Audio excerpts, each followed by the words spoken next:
Salve galera, tudo certo com vocês? Meu nome é Vitor, sou aluno de História da Universidade Federal de Santa Maria.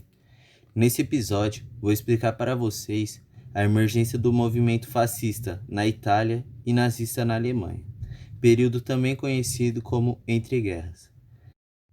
Primeiramente, é importante entendermos a conjuntura a qual os países passavam.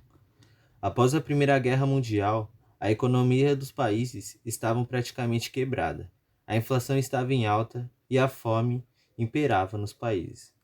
Havia também uma certa descrença, ou seja, a perda da fé na democracia.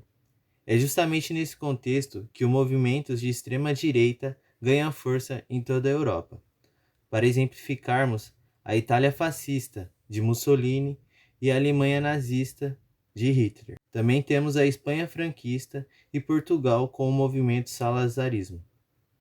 A Itália do pós-guerra estava cabisbaixa, assim como o exército, por acabar não conquistando as terras do Império Austro-Húngaro. Também já encontravam problemas com a formação tardia do Estado Nacional Italiano, que aconteceu em 1870. O país que já enfrentava problemas com a crise agrária e a desigualdade de riquezas em desenvolvimento entre as regiões do Sul e do Norte, agora tivera grandes gastos com a Primeira Guerra Mundial. Eis então que o movimento fascista de Mussolini ganha força, em 1919, com os Camisas Negras. A falta de grupos políticos capacitados para o enfrentamento da crise econômica favoreceu o surgimento de forças antiliberais e a radicalização pelo poder político. Nesse mesmo ano, de 1919, fundou o Fasces de Combatimento de Mussolini, entendido nos primeiros momentos como a nova aristocracia de jovens.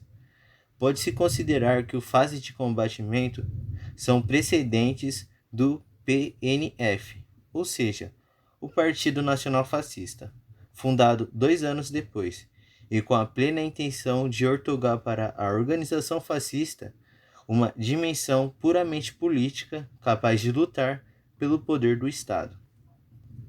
A Marcha sobre Roma, em 1922, é um marco simbólico, pois essa passeata em Roma, justamente nesse momento foi estabelecida uma pressão sobre o rei da Itália, Vítor Emanuel III, para eleger Mussolini como o primeiro-ministro.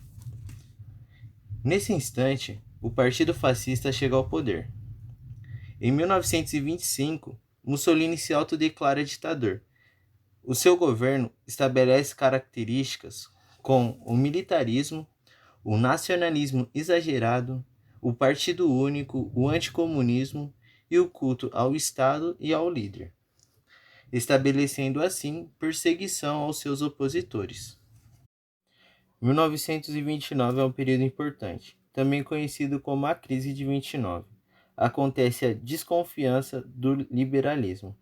Além disso, Mussolini, através do Tratado de Latrell, acaba estabelecendo negociações com a Santa Fé, em 1929, dando início ao Estado do Vaticano, solucionando um impasse que se estendia desde a unificação italiana.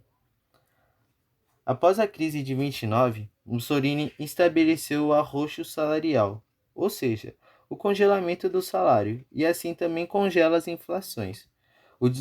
Também tem um desenvolvimento industrial e a política imperialista já estava em andamento. Mussolini acaba invadindo e dominando a Etiópia.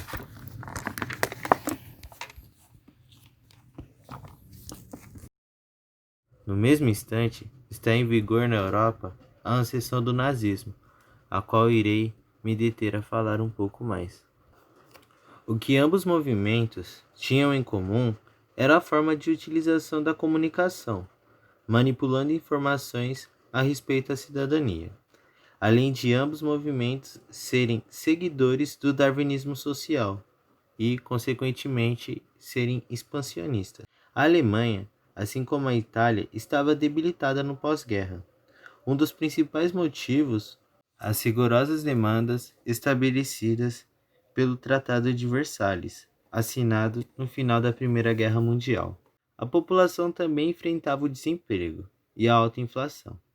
Teoricamente, a Alemanha foi o país que mais se prejudicou após a guerra. A política estava uma bagunça. Era uma monarquia, mas o rei abdicou, tornando-se a República de Weimar. É nesse vazio de poder político que surge o nazismo, um pouco semelhante ao fascismo de Mussolini, no entanto, com ideologias mais tocantes no que diz respeito à superioridade racial e o ódio contra a minoria. Em 1923, o Partido Nazista de Hitler tenta o golpe, que acabou falhando. Hitler acaba sendo preso. Enquanto preso, escreveu Mein Kampf, ou seja, Minha Luta. Sai da prisão em 1924, com prestígio populacional. Hitler, assim como Mussolini, acreditava na renascença da nação, no entanto, com a raça pura, a raça ariana. Em meio à turbulência que a Alemanha estava passando, ainda acontece a crise de 29, levando a população a fortes tendências antiliberalistas, e o partido e as imagens de Hitler, após a propaganda, ganham força. O partido pressiona um presidente para declarar Hitler como primeiro-ministro. Em 1933, Hitler é declarado chanceler da Alemanha, ou seja, primeiro-ministro, já dando por início a ditadura nazista, conhecida como o Terceiro Reich.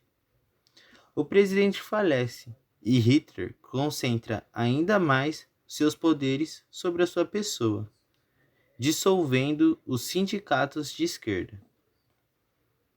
Em 1934, um incêndio suspeito atinge o parlamento alemão. Hitler acaba culpando os comunistas e os socialistas.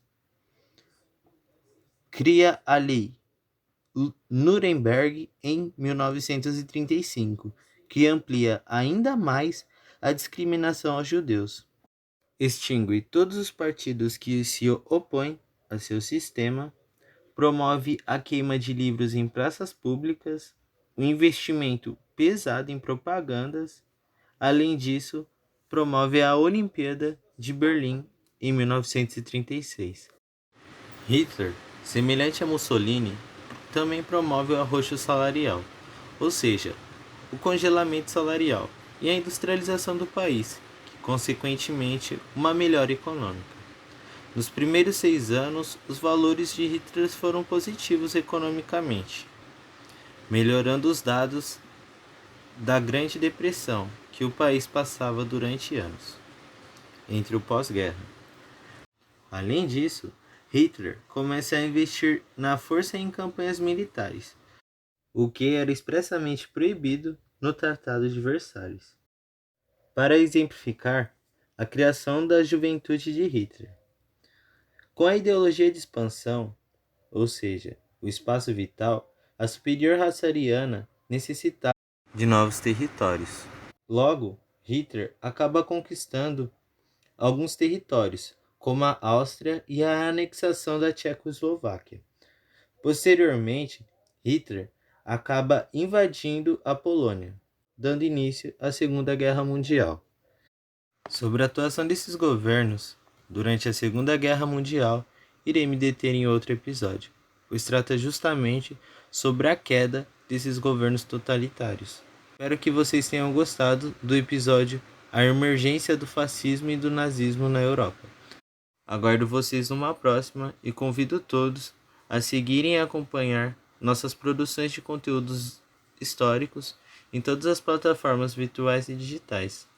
Meu nome é Vitor Vinícius e até mais. Valeu!